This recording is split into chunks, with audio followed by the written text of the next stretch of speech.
আসসালামু আলাইকুম ওয়া রাহমাতুল্লাহি ওয়া বারাকাতুহু। আজকে আমাদের এই জায়গার মধ্যে প্রচুর বৃষ্টি হইতেছে। সেইজন্য আমি দেখেন পর্দাগুলোও উঠাইতে পারতেছি না। ভেতরে গরম সৃষ্টি হয়ে গেছে। এরকম গরম প্রচুর জাঁকড়া গরম। এত বৃষ্টির মধ্যেও আমাকে এই ঘরের মধ্যে আসার পরে গরম অনুভূতি হইতেছে।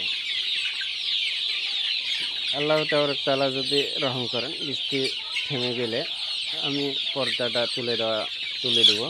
তারপরে অল্প বাচ্চাগুলো আরাম অনুভূতি করতে পারবে।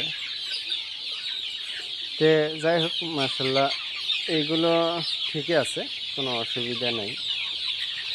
আপনারা চেষ্টা করবেন ওষুধ, আমি প্রত্যেক ভিডিওতে বলে থাকি, ওষুধ কম খিলানোর জন্য আপনারা চেষ্টা করবেন।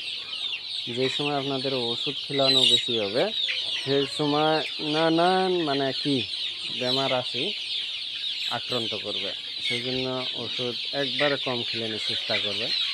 আমার প্রত্যেকটা ভিডিওর মধ্যে হয়তো আপনারা না বুঝতে পারেন, একটা করে মেসেজ থাকে।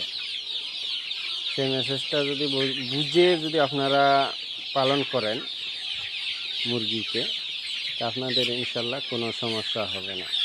ঠিক আছে। আসসালামু আলাইকুম ওয়া রাহমাতুল্লাহি ওয়া বারাকাতুহু।